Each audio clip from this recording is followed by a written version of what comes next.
아침에 시작을 알리는 글로벌 주식 라이브 월스트리트 모닝 브리핑 10월 26일 목요일 방송 시작하겠습니다. 여러분 안녕하세요. 여도원입니다. 아이고, 예. 저의 이제 산성으로 밤사이의 분위기를 한 번에 여러분들 좀 눈치를 채셨을 것 같습니다. 국채금리가 또 이제 뭐 5% 가까이 막 올라가려고 하고, 그래서 나스닥이 2% 넘게 하락을 했다.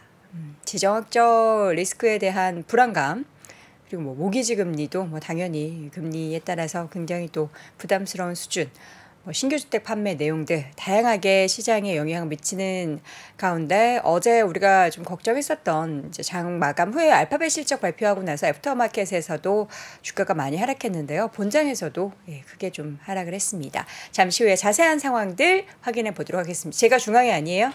저를 좀 가도록 하겠습니다.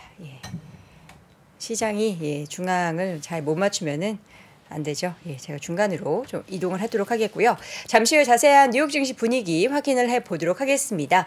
자, 이어지는 심층 인터뷰는 오늘 IS 이지환 대표와 함께합니다. 과연 계속해서 우리가 희망적인 상황, 그러니까 9월에도 조정시 매수, 10월에도 조정시 매수라는 이야기들을 우리는 많이 들었는데요. 지금 조정시 매수하고 계신 분들 어떻게 많으십니까? 과연 우리가 이러한 공포를 잘 견뎌내고 좀 버텨내면 연말에 좀 웃을 수 있을지 다시 한번 좀 점검을 해보도록 하겠습니다. 이어지는 월가의 소식은 미국 주식에 미치다 이항영 전문위원과 함께 오늘도 장 마감 이후에 메타 실적 발표 좋습니다. 그리고 또 IBM 등의 실적 발표가 있었는데 자세한 내용들 쭉 확인해 보도록 하겠습니다. 그쵸? 필라델피아 반도체 지수가 4% 빠졌습니다. 그러면서 이제 오늘 우리 김현정님께서 지금 방금 댓글을 올려주셨는데, 오늘 무섭다. 이제 오늘 삼전이나 SK하이닉스 못해도 좀 3% 하락각이다. 김현정님 확실합니까? 하면서 이제 사이먼님도 물어보셨는데, 그렇죠. 필라델피아 반도체 지수가 흔들려서 우리 시장도 흔들릴까봐 걱정이 되는데 어제는 우리 시장에서 2차 전지주들이 좀 많이 하락을 했었죠. 좋은 이야기가 없어가지고 일단은 왜 이렇게 또 시장이 흔들렸는지 하나씩 좀 확인을 해보도록 하겠습니다. 뉴욕 증시 3대 지수가 앞서서 나스닥 지수 2.4% 하락 말씀을 드렸고요. 다우는 0.3%, 오히려 다우 같은 경우는 장중에 상승 전환을 하기도 했습니다. 그리고 S&P 500 지수도 1.4% 하락하면서 지금 4,000선 이제 초반까지 4,186포인트 선까지 내려왔습니다. 연말에 5,000선 가까이까지 있을 줄 알았는데 지금 뭐 아직 우리에게는 2달여 시간이 남긴 했지만 부진한 이러한 시장 분위기가 참 애석하기만 하고 과연 언제 돌아설 수 있을지에 대해서 좀 불확실성이 커지는 이런 분위기가 무섭기만 합니다. 자, 이 가운데 시장의 하락의 원인들 하나씩 좀 짚어보자면 이스라엘 쪽에서 다시 한번 그 지상전에 대한 선전포고가 있었습니다. 뭐 중간중간에 계속 뭐 그 시기를 합의를 하겠다. 그러니까 재고 있는 거죠. 지상전을 할까 말까 지금 계속 재고 있는 건데 이렇게 되면서 이 불안감이 국제유가를 다시금 좀 끌어올리는 영향을 미쳤습니다. 4거래 만에 국제유가가 반등을 했고요. 물론 이제 현재 배럴당 그동안 계속 하락을 해서 80달러 선의 초중반에 놓여 있지만 다시 2% 가까운 상승을 야기시켰는데 지금 뱅크 오브 아메리카에서는 이 이팔 전쟁이 더 확전될 시에는 유가가 배럴당 150달러에서 250달러까지 폭등을 할 수 있다. 그리고 지금 이 상황 속에서 미국에서는 전략 비축률의 재방출을 고려를 하고 있다고 하죠. 국제유가가 너무나 이제 큰 폭으로 오르는 것을 좀 상쇄하기 위한 그런 전략으로 보입니다. 이란 참전으로 인해서 호르무즈 해협의 봉쇄 우려가 지금 고조되고 있다라는 뭐 헤드라인도 계속해서 나오고 있고요. 미국은 사우디의 원유 증산을 요청을 했다고 하죠. 과연 국제유가의 향방은 어디로 향하게 될지. 부디 더 이상의 확전 그리고 더 이상의 이러한 불안감이 조장되는 상황이 연출되지 않았으면 좋겠고요. 이 가운데 여러 가지 이제 좀 이런 지정학적 불확실성도 있었고 그동안 좀 잠시 빌 에크먼의 숏세일 그 철회 다시금 이거를 다시 국채에 대한 숏을 바꾸겠다, 철회하겠다. 이제 팔겠다 이런 내용들이 전해지면서 4.8 이 정도 수준으로 10년물이 조금 진정을 보이나 싶었는데 다시금 어제 밤 사이에는 장중에 4.9 중후반까지 올라서면서 뭐 5%에 거의 육박하는 분위기가 연출이 됐습니다. 그 비르크먼이 장기채 숏세일하고 나서 얼마를 벌었나 봤더니 한 2,700억 정도 벌었다고 하더라고요. 예, 많이 벌었죠. 그러면서 목적을 달성한 빌 에크먼 이제 며칠 전에 그 SNS X를 통해서 현재 세상에 위험이 너무 많기 때문에 그 장기금리로 단기 채권을 유지하기에는 좀 불확실성이 있다. 공매도 포지션을 청산한다라는 이야기를 한 바가 있었습니다. 그는 이미 다 챙겼죠. 그는 이미 다 챙겼습니다. 이 가운데 발표됐었던 지표 하나 소개해 드리자면 높은 이자에도 불구하고 신규 주택 판매가 늘었습니다. 9월에 물론 이제 9월 데이터긴 하지만 9월에 신규 주택 판매가 연율 75만 9천 건으로 전월 수정치였던 67만 6천 건에서 12% 이상 상승을 하는 모습을 나타냈습니다. 자, 그리고 이제 실적 발표 내용을 먼저 말씀드릴까요? 아니면은 빨갛게 보이는 맵부터 볼까요? 좋은 이야기부터 하죠. 예, 메타의 실적 발표가 있었습니다. 메타 현재 시간의 거래에서 얼마나 오르는지 볼게요. 본장에서는 빅테크 종목들 마이크로소프트 빼놓고는 다 하라 그래서 4%대 빠지면서 300달러 선이 깨졌는데요. 다시 지금 애프터마켓에서는 300달러로 회복하면서 307달러 선, 현재 2.6%, 시간의 거래에서 갑자기 한 4, 5%까지 올랐었긴 했는데 상승폭을 좀 줄이기는 했습니다. 메타의 실적 발표 예상을 상회를 했습니다. 지난 분기 주당 순이익 4.39달러, 예상치였던 3.63달러를 꽤 큰 폭으로 상회를 했고요. 매출액 같은 경우에도 341억 달러를 기록했었죠. 예상치는 335억 달러였습니다. 매출이 전년 대비해서 23% 급증을 한 건데 광고 수익이 좋았다고 해요. 요즘에 보면은 요새 그게 문제죠. 페이스북도 그렇고 인스타그램도 그렇고 왜 여러분들이 저희 뭐 3프로TV나 다양한 경제 방송에서 자주 보셨던 그 좀 약간 영향력 있는 인물들의 얼굴을 굉장히 다 합성해서 그분들이 이야기하는 것처럼 광고가 굉장히 많이 뜨고 있어요. 그래서 그거에 대한 위험, 경고에 지금 나서고 있는 상황도 연출이 되고 있는데 어쨌든 광고가 그만큼 많이 늘어났다라는 겁니다. 엄청난 광고의 양만큼이나 실적도 광고 수익이 크게 증가하면서 실적 발표하고 나서 시간의 거래에서 현재 구간에서도 2% 중반대 강세를 보이고 있고요. IBM 같은 경우에도 예상치를 상회하는 실적을 발표를 했습니다. 매출과 순이익 모두 예상치를 상회를 했고요. IBM도 그럼 현재 구간 한번 보도록 하겠습니다. IBM도 본장에서는 0.52% 하락했으나 시간의 거래에서는 소폭이지만 0.76% 강세를 보이고 있습니다. 자, 이 밖에도 어떤 종목들이 본장의 움직임들이 좀 부진했고 그다음에 선방을 했는지 맵을 보도록 하겠습니다. 앞서 말씀드렸듯이 구글이 많이 빠졌습니다. 구글 주가 9.6%. 예. 아무리 이제 자신감을 어저께 내비쳤고 이제 앞으로 좋아질 것이다, 걱정 없다라고 얘기를 했어도 시장은 걱정을 많이 하고 있나 봅니다. 9.6% 하락하면서 126달러 선까지 하락을 했고요. 메타의 주가도 장중에는 4% 빠졌지만 시간의 거래에서는 올라가고 있죠. 어제 이제 AI 애저 부분에 있어서의 굉장한 또 기대감을 불러일으켰던 마이크로소프트의 주가는 본장 유일하게 좀 빅테크 중에서 초록불을 켜면서 3.07% 오른 340달러 선까지 올라갔고요. 애플의 주가는 지금 함께 하락을 하고 있습니다. 1.35% 하락. 아마존도 이제 이번 주 실적 발표 예정돼 있는데 5%까지 하락을 했고요. 반도체가 좀 많이 하락했습니다. 엔비디아가 4%, 뭐 AMD 5%, 그리고 인텔도 3% 등의 하락세 보였는데 필라델피아 반도체 지수 자체가 4%대 하락하는 모습들이 보였고요. 그 아래에 있는 뭐 세일스포스, 어도비 뭐 이런 종목들도 모두 좀 짙은 빨간불이 들어오는 상황이었습니다. 반면 국제유가의 반등과 함께 좀 에너지주들이 큰 폭으로 오를까 싶었는데 제한적이었습니다. 엑스모빌은 0.18% 소폭 반등을 했지만 쉐브론은 최근에 이제 한 회사 인수 소식 이후에 연일 하락에서 벗어나지 못하고 있고요. 오늘도 0.5% 소폭 하락에서 머무는 모습이었습니다. 이 가운데 유나이티드헬스그룹 그리고 머크 등의 종목들은 일부 소폭 상승하는 모습을 보였고요.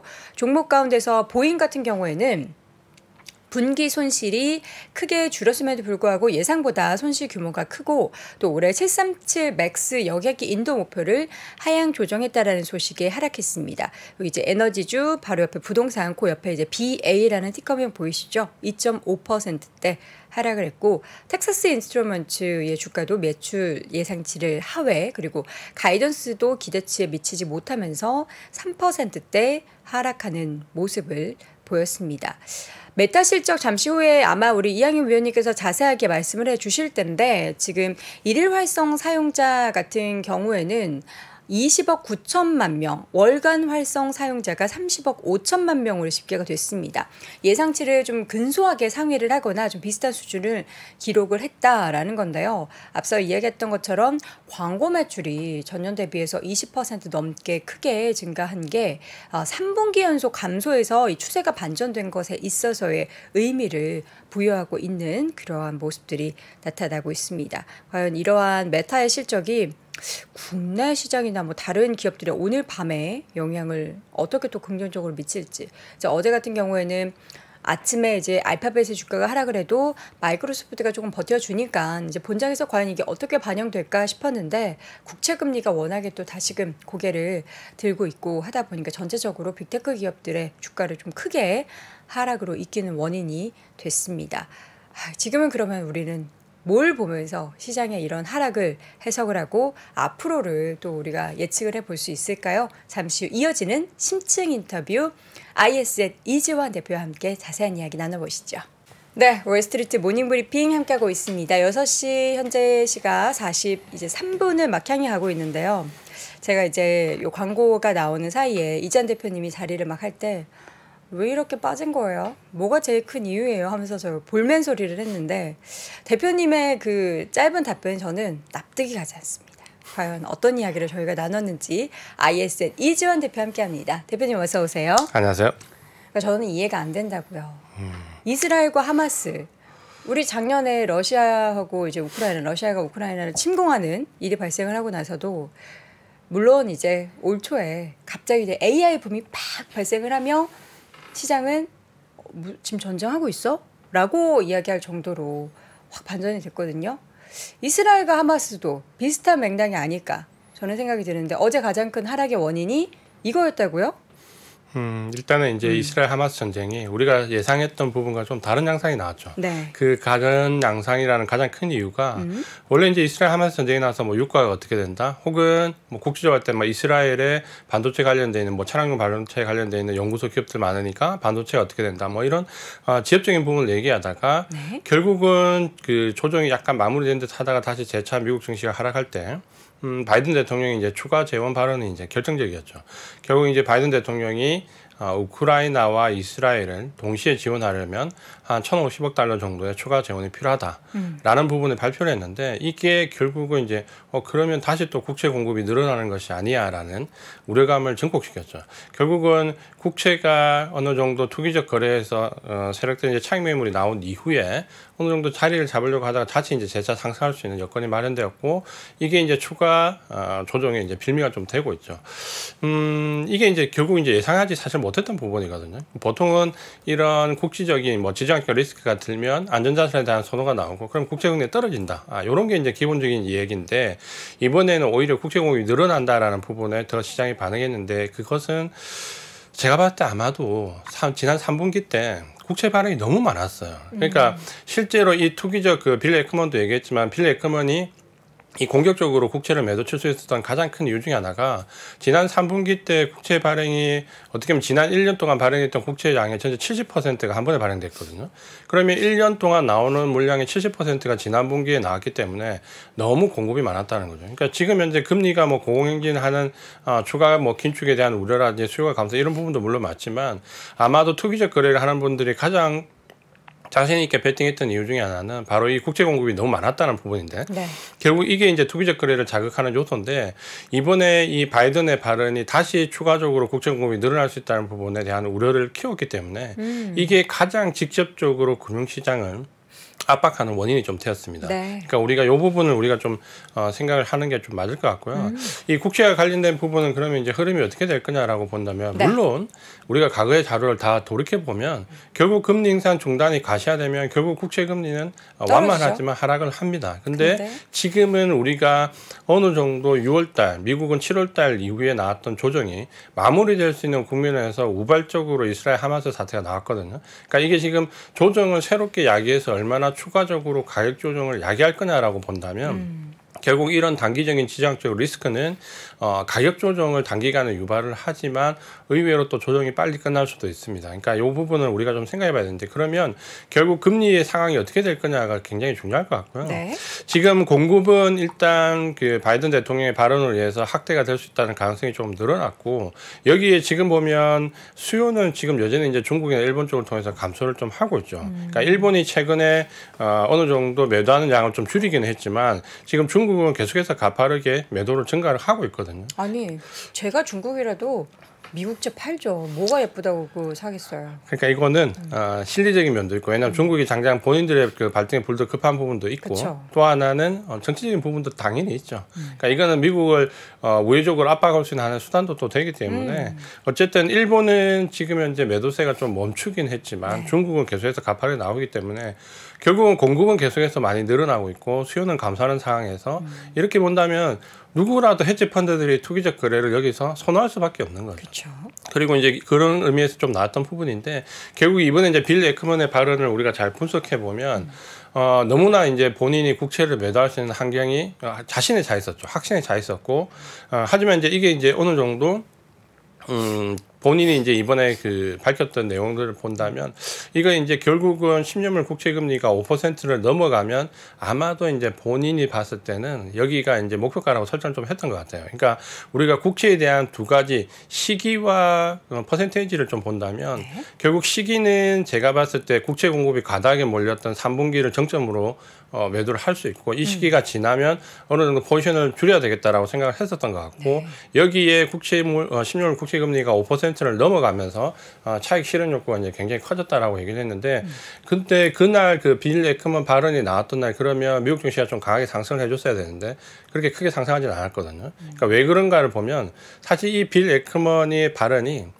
이제 굉장히 우호적이지 않았다는 거죠. 결국은 예를 들어서 우호적이지 않았다라는 게 그러니까 증시에 대해서는 우호적이 않았다는 거죠. 그러니까 이걸 잘 보면 결국 만약에 예를 들어서 투기적 세력이 나는 이 정도면 이제 국채금리가 다 올라왔다라고 생각해라고 해서 매도를 했다라고 하면 증시가 환호를 해야 되는데 여기가 이제 정점인가라고 해야 되는데 그 뒤에 이제 이어졌던 멘트가 지금은 국채를 매도하기에 지정학적 리스크가 너무나 커져버려서 지금은 이제 안전자산에 대한 손해가 커질 수 있다. 그러니까 더 나쁜 상황을 가정을 한 거죠. 그 원인 자체가 부정적인 원인이었기 때문에 그렇죠. 우리도 다 알고 있잖아요. 그러니까 이거를 결국은 지금은 누구나 다 알고 있다고 하더라도 이 수요와 공급에서의 어떤 그 심리적인 관계가 지금은 항상 그 막판에 나올 수 있거든요. 근데 지금은 딱 그런 시기라고 봐야 되고 이게 특히 지정학적 리스크가 감해졌을 때 이런 단기적인 쏠림 현상은 좀 더 나올 수 있습니다. 그러면 결국은 모든 기승전결은 이제 국채 금리 상승이거든요. 어떤 원인에 의해서 상승, 지정학적 리스크 혹은 긴축에 대한 우려감 여러 가지 이유가 나오지만 결국 그게 국채 금리의 상승, 고공금리의 지속 이걸로 이어지면 정치는 계속해서 압박을 받는 거거든요. 결국 근본적으로 해결되려면 이제 이 부분이 해결이 되어야 되는데 사실 이거에 대한 논란은 어떻게 보면 지금은 너무나 증시가 가파르게 하락을 했기 때문에 단기적으로 이성적으로 판단하기가 좀 어렵다라는 거죠. 우리가 누구나 다 알고 있듯이 제가 지난번 잘 보여드렸듯이 그 금리 인상이 중단이 되면 국채금리 공공행진을 멈춥니다. 다만 멈추기 직전의 상황이 지금 우발적 요인에 의해서 좀 더 기간이 연장되고 확대되면서 더 공포스럽다는 거죠. 그러니까 결국은 지금 미국 금리를 보면 거의 이제 올라올 만큼 올라왔거든요. 최근에 이제 이 부분이 소비를 위축시킬 수 있는 정도까지 확대될 수 있다라는 의견이 나오면서 지금 보면 미국의 그 30년 그 고정 모기지 대출 금리가 거의 8%, 자동차 대출 금리도 이제 8%에 육박했거든요. 그러니까 이제 올라올 만큼 다 올라왔고 이게 결국 소비를 위축시킬 수 있는 수준까지 갔다라는 얘기를 하는데 실제로 동행지표, 실물지표 발표를 보면 그렇게 나쁘지 않거든요. 그러니까요. 어제 이제 주택지표도 마찬가지고 근데 지난주에 그건 또 9월이기는 하지만 어쨌든 그때도 높았었죠. 그렇죠. 근데 왜냐하면 우리가 사실 9월을 가장 염려했었거든요. 가장 염려했던 달이 9월이었는데 그 9월의 노이즈가 생각보다는 더 높지 않았다는 거고 그걸 본다면 계속해서 우리가 미래에 대한 예측 부분과 동행지표는 괴리감이 계속 나오는 거죠. 그래서 저는 그 관련한 지표를 조사를 하는 그 표본이 있을 거 아니에요. 그 표본이 잘못된 게 아닌가라는 그런 생각까지 막 드는 거예요. 그게 이제 지난번에 제가 말씀드렸던 우리가 실물 경기 지표를 보는 동행 지표는 나빼도 계속해서 좋게 나오는데 네. 우리가 예측하는 서베이 미래. 지표나 사이클 지표는 계속 비관적인 상황으로 가는데 그쵸. 그거는 결국 서베이나 특히 서베이 지표 같은 경우는 소비 심리 혹은 심리에 굉장히 좌우되거든요. 기대 심리나 소비 심리. 그러면 이 심리라는 것은 결국 우리가 지난 2년간 그 굉장히 강력한 긴축 속에서 증시가 많이 위축되어 있기 때문에 결국 이제 그 부분이 반영돼서 서베이 지표는 계속해서 그 좋지 않았다는 거죠. 지금. 근데 이게 점점 맞춰가는 시기인데 그렇게 본다면 증시가 거의 바닥권에 도달할 수 있는 시점에서 하필이면 이스라엘 하마스 사태가 나온 거거든요. 그러니까 여기에 본다면 조정이 어느 정도 그 지표상으로 본다면 동행 지표에 서베이 지표가 반전이 나오는 딱 그 시점에 네. 하필이면 이제 이스라엘 하마스 사태가 나온 거죠. 그러다 보니까 이게 이제 추가 긴축이나 추가 하락에 대한 우려감이 커졌는데 저는 그 부분이 오히려 증시의 바닥을 조금 더 앞당길 수 있다라고 봅니다. 결국 증시가 우리가 경험적으로 생각을 해보시면 결국 바닥이라는 부분에서 기간 조정을 거치느냐 아니면 가격 조정을 거치느냐 마지막 투매 현상이 나오느냐 아니면 서서히 투매 현상이 나오느냐 이런 부분에 대한 결국은 선택의 상황이거든요. 그러면 어떻게 보면 기간 조정이 좀 많이 이어질 수 있는 상황에서 이번 이스라엘 하마스 사태로 오히려 가격 조정이 나오면서 바닥은 좀 단기간에 좀 더 빨리 볼 수 있다는 부분을 예측을 합니다. 그 이유 중에 하나가 지금 잠깐 이걸 보시면 네. 그 9월달에 미국 선물 옵션 만기 이후에 우리 증시도 마찬가지지만 미국 증시도 마찬가지인데 투기적 거래가 상당히 감소했습니다. 그 투기적 거래가 주로 국채나 유가처럼 단기적으로 변동성을 굉장히 키웠던 곳에서 투기적 거래가 감소했거든요. 그럼 극단적으로 말씀드리면 지금 유가 같은 경우는 오히려 이스라엘 하마스 사태 나기 직전에 비하면 유가가 오히려 80불대에서 계속 머물러 있거든요. 그러니까 실제로 이 부분이 어떤 실물 경기에 영향을 준다면 유가가 지금 바로 밑으로 타격을 받아야 되는데 오히려 유가가 90불대 넘어갔을 때 차익 매물이 급격히 쏟아지면서 이번에 10년물 국채금리가 5%를 상회했을 때 차익 매물이 급격히 쏟아졌던 것처럼 유가가 90불대 이상, 10년물 국채금리가 5%대 이상으로 넘어가면 투기적 거래가 급격하게 물러선다, 차익 매물이 나온다라는 부분은 지금 현재 우리가 이제 좀 구분해야 될 게 있습니다. 그게 뭐냐면 우리가 지난 그 작년, 재작년 시장이 급격하게 하락할 때 우리가 가장 공포스러웠던 게 뭐냐면 결국 실물 경기가 내려가면서 증시가 같이 동반해서 내려갈 때 우리가 우려했던 건 이제 웹도도 현상들이 굉장히 크게 나오거든요. 네. 왜냐하면 선물이나 옵션 파생 시장에서 하방 쪽으로 끌고 내려가면서 이게 본장보다 더 오히려 그 파생 상품에 의해서 밀려 내려가는 이런 웹도도 현상이 나오면서 지수가 어떻게 보면 공포스럽게 내려갔거든요. 근데 지금은 똑같이 하락을 하고 있지만 우리 증시도 마찬가지고 미국 증시도 마찬가지인데 하방 쪽 배팅이 그렇게 강하지 않습니다. 그러니까 최근에 유가나 국채도 투기적 거래가 하방 쪽 배팅했던 물량들이 여기서 차익 실현하고 나가는 추세거든요. 그러니까 어떻게 보면 이스라엘 하마스 사태 때문에 추가적으로 우리가 예상하지 못한 악재 모멘텀이 들어왔지만 이걸 가지고 추세적으로 하방 쪽으로 내려가는 그런 파생 상품 시장 형성은 되지 않고 있다라는 거죠.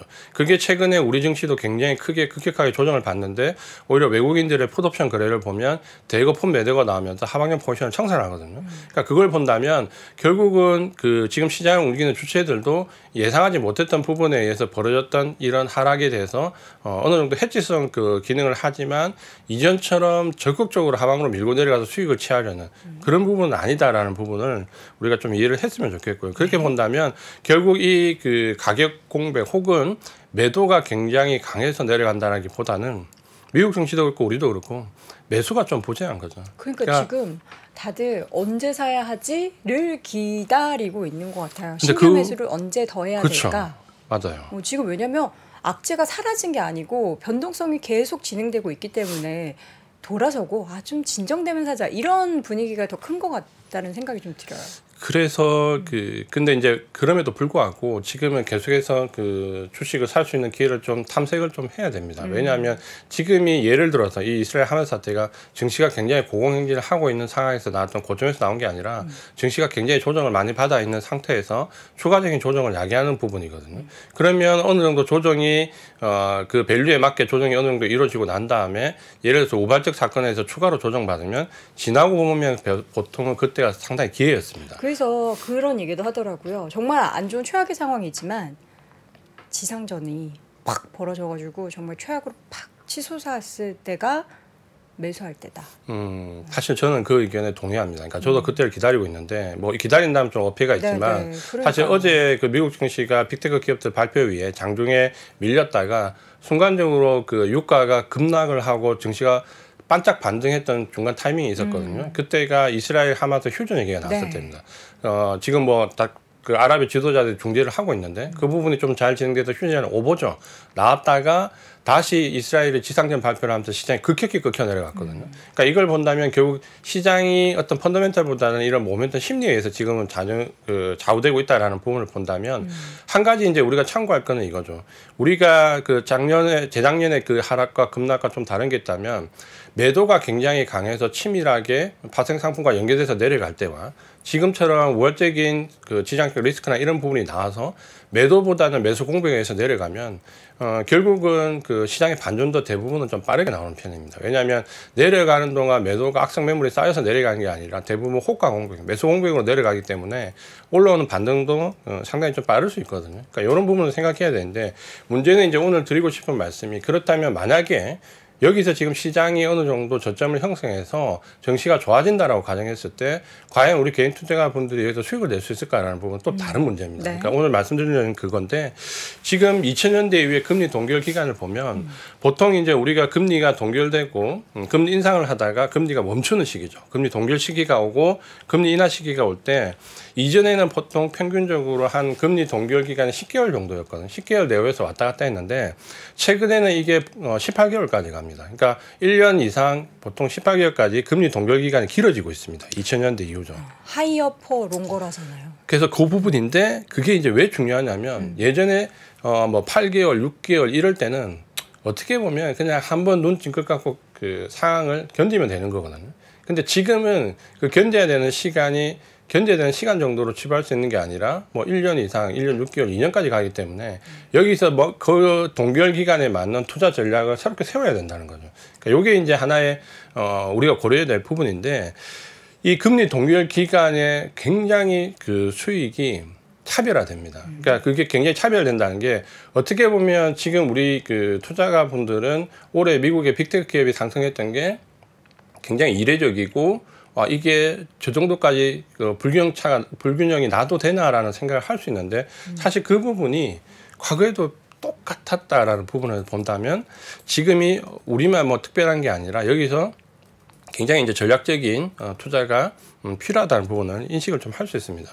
특히 이제 그 우리나라 증시가 이 구간에서 굉장히 그 민감하고 예민합니다. 왜요? 그래서 그 데이터가 좀 달라요. 그러니까 글로벌 데이터와 이때 우리나라 데이터가 다른데 그걸 잠깐 보면 네. 미국 증시는 이 금리 동결 기간에 명확합니다. 그러니까 구조적으로 어느 정도 성장할 수 있는 나스닥이 압도적으로 수익률이 높고요. 이거는 지난번에 보여드린 대로. 그다음에 두 번째는 10년만 그 국채입니다. 네. 10년 국채가 높고요. 그렇게 따지면 이제 S&P는 10년 국채보다 수익이 낮아요. 그러면 만약에 기관들이 이 금리 동결 기간에 어떤 투자를 한다라고 하면 예를 들어서 나스닥 기업이 어느 정도 구조적 성장성을 가는 기업에는 투자를 하겠지만 굳이 S&P에 투자 대부분 경기 관련된 종목들에 투자를 하지 않습니다. 왜냐하면 거기 투자할 바에는 그냥 안전한 국채에 투자하는 게 더 수익률이 높거든요. 그러니까 여기서 이제 어떤 선택을 할 거냐라는 부분은 명확해지는 거죠. 그러니까 이 부분이 명확해지는데 문제는 이제 우리나라 증시를 보면 이게 여기가 좀 다르다는 거죠. 근데 우리는 오히려 코스피인가요? 예, 이거는 코스피 쪽인데 이쪽은 금리 동결 기간을 보면 우리는 이 나스닥 관련되어 있는 성장주가 아니라 가치주가 더 수익률이 높아요.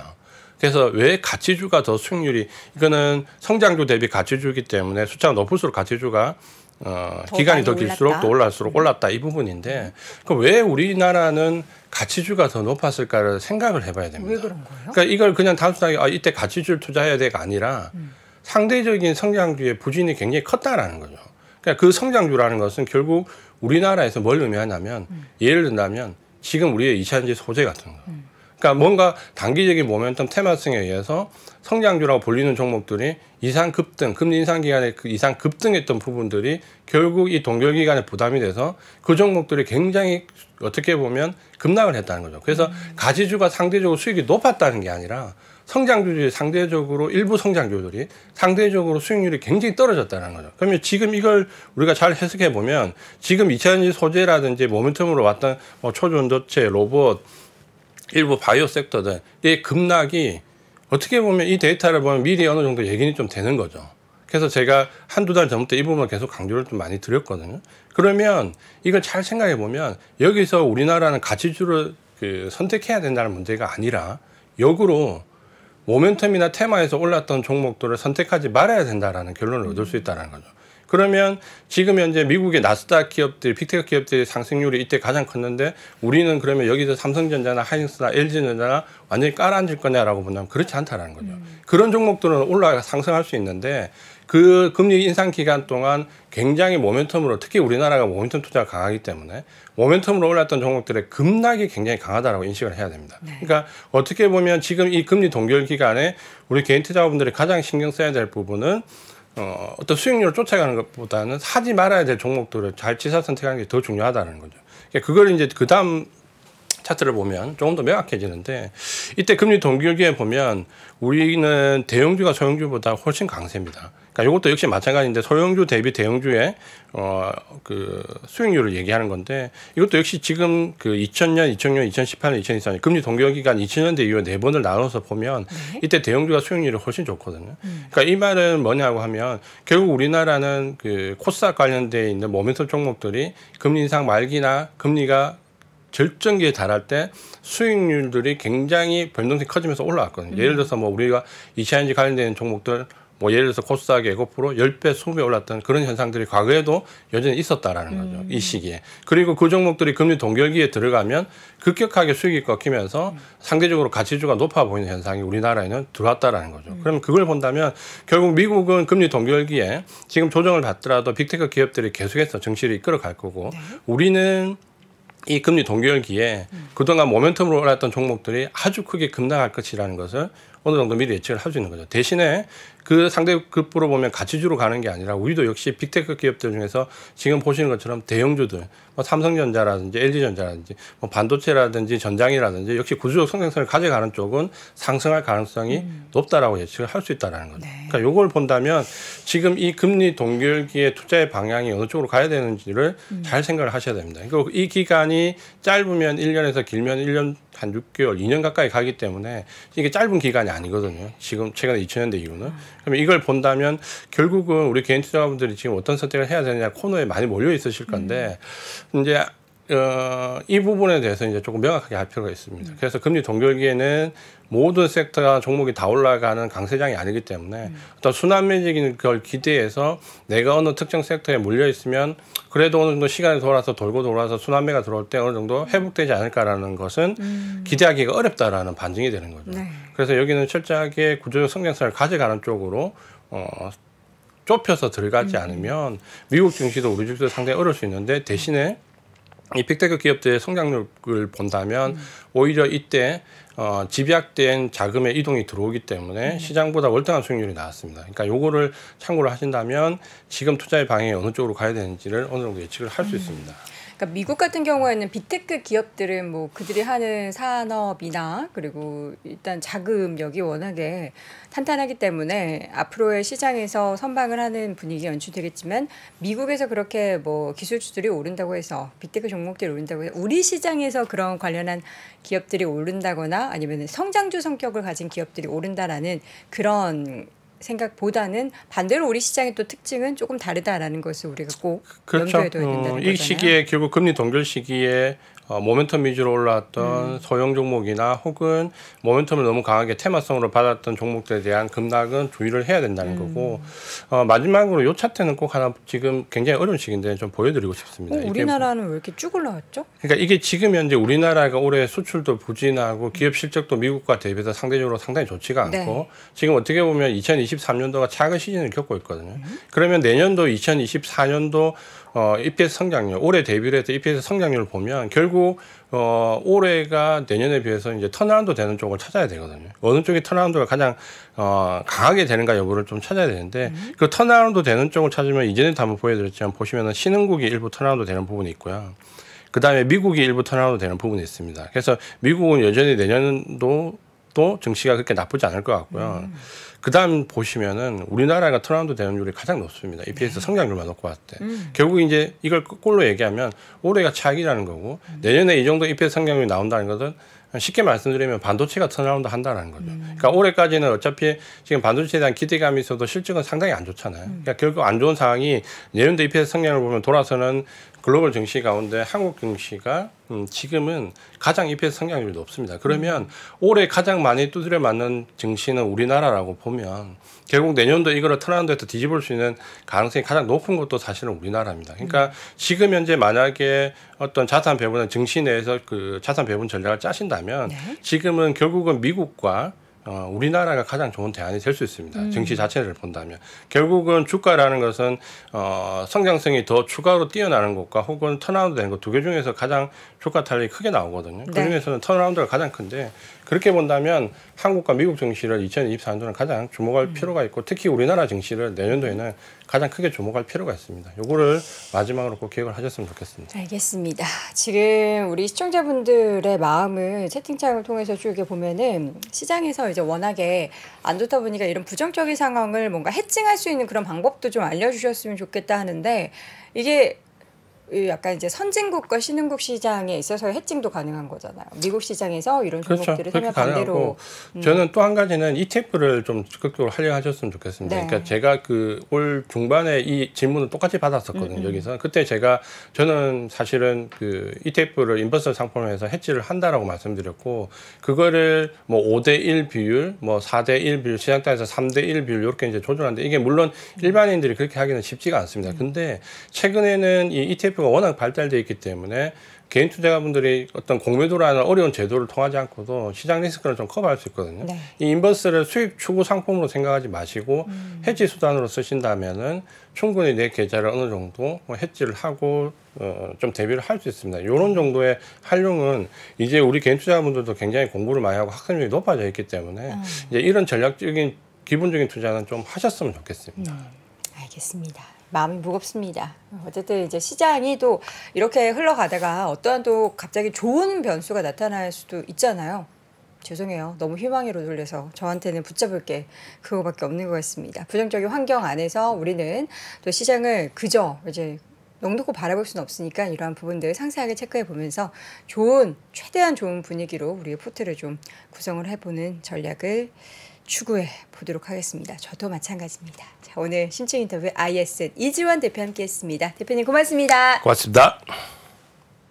복잡하고 어렵게 느껴지는 재무제표와 용어들 친절한 투자 멘토 사경인 마스터가 매주 새로운 콘텐츠로 알기 쉽게 설명해드립니다. 재무제표 분석과 포트폴리오 구성 뭐 양대 재무제표라고 그러면 대차대조표랑 손익계산서가 있거든요. 매수 매도 방법 이때 사는 게 좋겠네. 이렇게 사면 좋겠다. 근데 이렇게 살려면 뭘 해야 되냐면요. 나머지 3분의 1은 놔둬봅니다. 어디까지 가는지. 실전 투자 팁까지 알려드립니다. 오직 3프로 멤버십에서만 만나실 수 있습니다.